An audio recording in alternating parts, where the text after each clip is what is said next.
quando o crente busca novidade no âmbito em que ele está, e ele tenta fazer com que as coisas do mundo sejam muito mais atrativas para ele, nas entrelinhas ele está mostrando para Deus que dentro do cerco do aprisco já não é mais para ele suficiente, prazeroso, e que não há dentro do aprisco mais nenhum sentimento de felicidade. Está estabelecido também, na nossa contemporaneidade, o aspecto da felicidade, segundo o filósofo Clóvis de Barros Filho, está implicitamente ligada ao momento que nós não queremos que acabe. O momento que nós não queremos que acabe é aquele momento que é denominado de felicidade. Isto implica dizer que se eu, como cristão, busco outros subterfúgios para me fazer feliz, porque a moda agora é essa, eu me valorizo, eu busco as coisas para me fazer feliz, eu busco as minhas próprias vontades e eu preciso me sentir bem, então eu estou mostrando para Deus, para o Espírito Santo, para o próprio Jesus, que dentro do aprisco, dentro do pasto verdejante que ele mesmo estabeleceu como bom pastor, eu já não consigo este sentimento de felicidade, como se nós falássemos para Deus que as coisas que ele faz já não é mais suficiente para me fazer feliz. E eu desassocio a felicidade com a vida com Deus. Isto implica dizer também que a felicidade, ao contrário da maioria das pessoas, ela também pode ser usufruída dentro do âmbito igrejeiro, evangélico, cristão do modo geral. Uma vida com Deus também te traz felicidade, mesmo que, obviamente, com isso também traga alguns malefícios aos nossos olhos, algumas dores, algumas tristezas, mas também conseguimos momentos de felicidade, momentos em que nós não queremos que acabe. Esta é a verdade. Então nós estamos falando sobre identidade cristã, e esta identidade cristã, quando eu busco outras situações para me preencher, eu estou mostrando para Deus que ele já não é suficiente, a sua obra não é suficiente e as coisas não são suficientes apenas com ele para me fazer feliz. Eu estou com a Bíblia Sagrada aqui, você está no canal Galardoado Ensino, estamos falando sobre identidade cristã.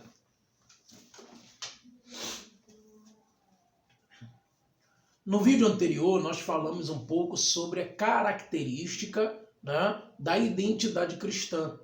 E também nós fechamos o conceito do que é identidade e o que é identificar, tá ok? Baseado apenas no dicionário da língua portuguesa de Aurélio Buarque de Holanda Ferreira.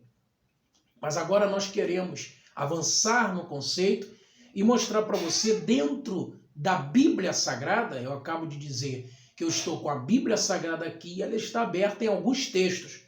E dentro de alguns textos nós estamos aqui com algumas anotações.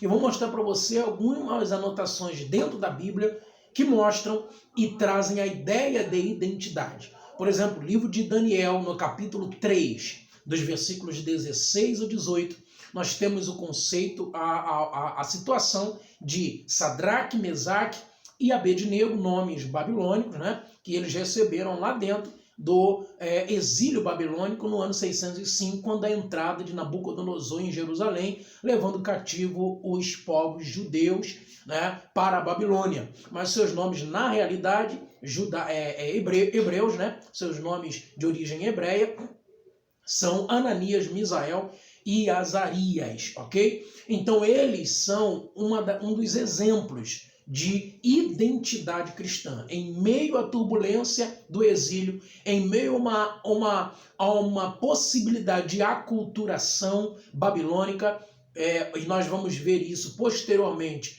quando da questão da mudança da língua, por exemplo, quando o povo volta do cativeiro babilônico, eles voltam falando aramaico, que era a língua que foi aprendida na Babilônia, né? Isso é chamado de aculturação, isso chama-se de uma cultura sendo implantada em outra cultura. Eu tiro a identidade daquela sociedade, ou seja, a identidade judaica, foi sendo perdida ao longo da história, à medida que outros grupos sociais, outros impérios foram implantando as suas próprias culturas. E aí a língua foi predominantemente deixada de lado praticamente. Tanto é que muito do hebraico original, né? Perdão, muito do hebraico original foi se perdido, foi sendo então, de certa forma, tendo variantes, né? Variantes a partir daí. Então isso é só para a gente identificar que no meio da turbulência, no meio da possível aculturação, Ananias, Misael e Azarias, mais conhecido como Sadraque, Mesaque e Abednego, eles não se deixaram levar pela identidade que os babilônios queriam implantar sobre eles. Então isso é importante nós identificarmos, porque na sociedade brasileira vigente, nós temos um conglomerado muito grande de jovens, adolescentes, irmãos, irmãs e, pasmem, mulheres, homens de Deus que já o são há 30 anos, há 20 anos, e estão entrando nesta vibe, né? Digamos assim, nesta nova roupagem da igreja, né? Do século 21, que está distanciando-se cada dia mais do verdadeiro evangelho, o evangelho genuíno. Então nós vemos, por exemplo, Sadraque, Mesaque e Abednego, que poderiam muito bem, eles não iria acontecer nada com eles com relação ao posicionamento deles, se o posicionamento deles fosse a favor da Babilônia. Não aconteceria nada, eles iriam estar zen, eles iriam estar tranquilos, né? Lá na Babilônia, estava distante da sua terra natal, ninguém estava vendo, eles poderiam muito bem ajoelhar-se diante da estátua que Nabucodonosor criou, para poder, ao som do pífaro, da gaita de fole, né? E de tantas outras instrumentos de sopro, de corda, que estavam tocando ali, e toda vez que se tocava, precisava se adorar aquela estátua, né? Senão seriam lançados na fornalha. O mais interessante não é isso. O mais interessante é que um vai responder a Nabucodonosor: se o nosso Deus não nos livrar, mesmo assim nós não nos prostraremos, porque um dos textos áureos para os hebreus está em Êxodo capítulo 20. Não adorarás a outros deuses além de mim. Não farás para ti imagem de escultura. Então isso era fundamental, isso estava na mente deles muito, muito aflorado, né? Então eles não se deixaram corromper-se pela identidade alheia, tornando-se uma figura estranha na sociedade cristã, que obviamente naquela época a sociedade judaica. Ou seja, olhando para o nosso período agora, a sociedade cristã, evangélica, protestante, principalmente, nós estamos alheios, nós estamos distantes, nós estamos à margem, toda vez que deixamos que as superfluidades nos corrompam, toda vez que nós deixamos a nossa identidade cristã genuína se esvair por causa das condecorações humanas, por causa de festividades pagãs, por causa de tantas outras coisas que não nos levarão a absolutamente nada, lugar algum com Deus. Muito pelo contrário, Deus, Jesus, nos mandou sermos testemunhas, e testemunhar de Cristo é viver o evangelho genuíno, como está descrito na Bíblia, viver de maneira escriturística, de maneira histórico-gramatical, viver de maneira em que nós olhemos para a Bíblia e a Bíblia faça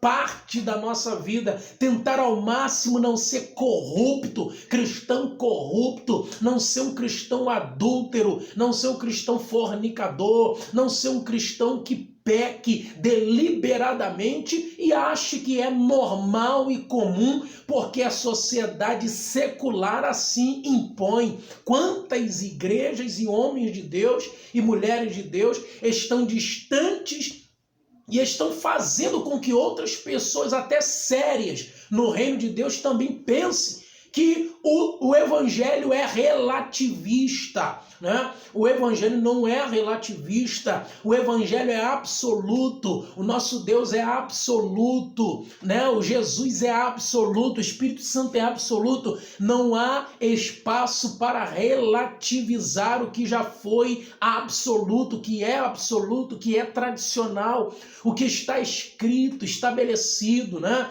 Hoje existe aí até igrejas mesmo de homens e mulheres de Deus que já, de certa forma, aceita qualquer coisa, né? E Deus não aceita qualquer coisa. O homem na terra pode aceitar uma identidade qualquer, uma pessoa viver 2, 3, 4 tipos de identidade, mesmo sendo crente, mesmo sendo evangélico, né? E hoje, mais uma vez, nós falamos, virou praticamente um hobby, um status, uma fama, ser gospel, ser evangélico, e dentro desse evangelicalismo exageradamente triunfante, capitalista, dentro desse evangelicalismo que não nos levará ao verdadeiro sentido e sentimento da cruz, nós estamos vendo adolescentes, jovens, né? Com os seus pensamentos totalmente desvirtuados do evangelho. Há uma geração se levantando que não tem a outra geração que passou para ensinar o verdadeiro evangelho. Ele está ensinando o evangelho balizado no seu período. Um evangelho apenas do período, da contemporaneidade. E muitas das coisas no nosso tempo estão errados, estão equivocadas. Pensamentos de filósofos, né, de teólogos, pensamentos de pastores, de evangelistas, de ensinadores, de escritores, estão deturpando a Bíblia Sagrada e nós precisamos tomar cuidado com isso. Verdadeira identidade é a identidade que Ananias, Misael e Azarias nos ensinou, de mesmo estar com pressão pelo lado de fora, eles falaram, não nos curvaremos, não nos dobraremos. Daniel capítulo 1 está claro também com relação a isso. Eu não vou comer do manjar do rei. O rei da Babilônia era um rei pagão, e aí representaria qualquer sistema de governo, né, existente nos dias de hoje. Representaria o sistema, por exemplo, nosso presidencialista, né?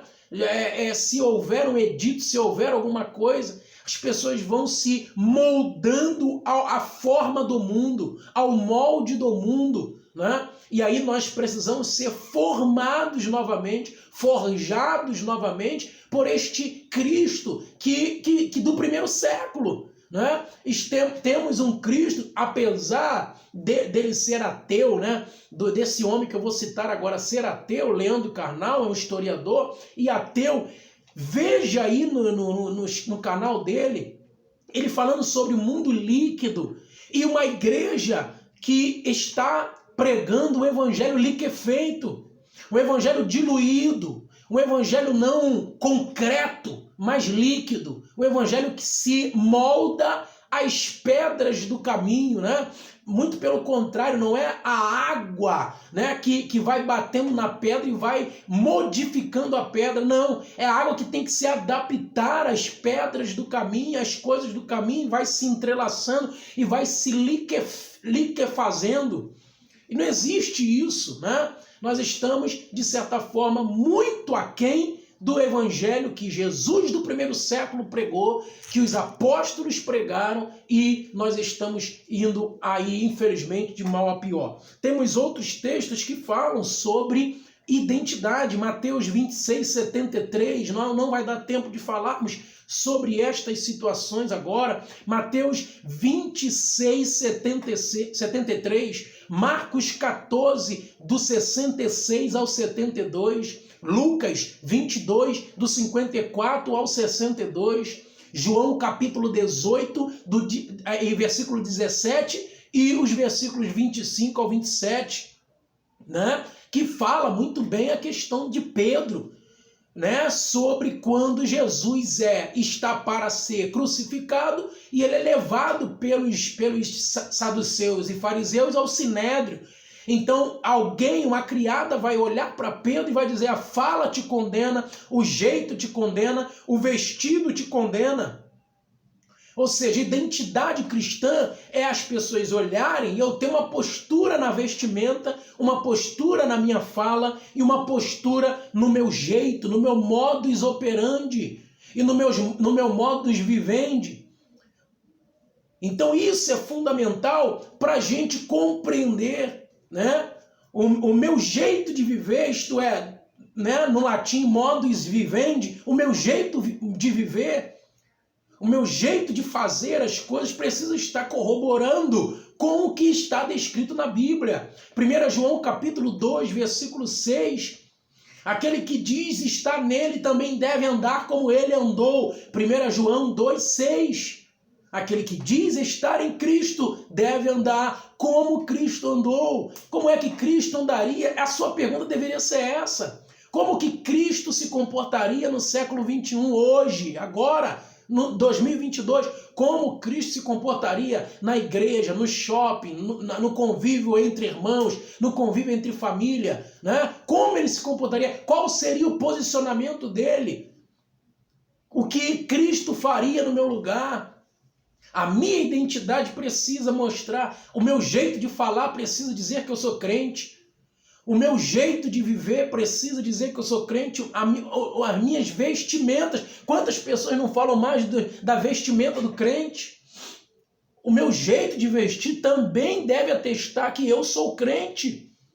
Assim como há um uniforme para cada força militar, para a área militar, assim como há uniforme na tua empresa, assim como há uniforme, né, em qualquer outro ambiente social que nós estivermos, para identificar aquela pessoa como pertencente àquele grupo social, assim também todo crente precisa saber se vestir, se comportar e falar de maneira ordeira, ordenada, né? Identificando que ele também pertence a um grupo social chamado igreja, a um grupo social chamado evangelicalismo. Ou seja, se eu deixar a moda la volonté, né, do bom francês aí, não é isso? A moda la volonté, isso não vai mais precisar nem do Espírito Santo para mudar a nossa vida, a nossa trajetória, o meu jeito de viver. Não precisa mais, porque se ele aceita tudo, né? E aí há uma distinção, uma dificuldade de compreender que Deus aceita todos como estão, mas ele é impossível dele fazer com que essa pessoa permaneça nas mesmas coisas. É preciso que haja o que no grego é chamado de metanoia. Metanoia é mudança de vida, é mudança de perspectiva. O que eu fui não quero ser, porque o verdadeiro evangelho me alcançou. Deu para entender? Então essa ou são as identidades cristãs, ou a identidade cristã. Olha agora o texto aí, vai ficar registrado aí para você ver e rever esse vídeo, para você compartilhar esse vídeo também. Ativa o sininho das notificações, nós vamos continuar nesta área aqui.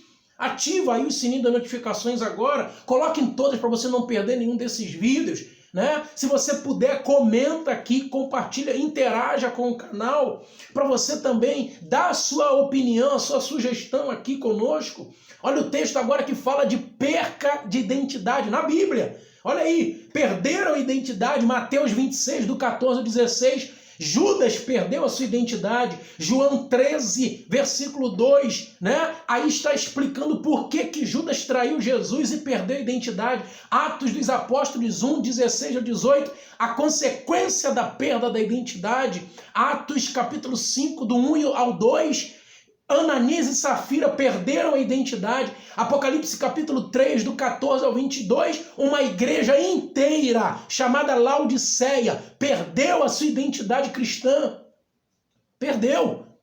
E Jesus estava chamando-a para retornar ao primeiro amor, praticar as primeiras obras, para comprar dele, né, colírio, para comprar dele vestes novas. Jesus estava chamando a igreja de Laodiceia para ter a identidade de Cristo novamente que ela havia perdido. Então, olha só, é muita coisa, né? É muita coisa para poder falar. Fica aí, porque nós vamos trabalhar estes conceitos aí de identidade cristã um pouco mais. Deus em Cristo abençoe sua vida. O canal é Galardoar de Ensino. O ensino de presente para você.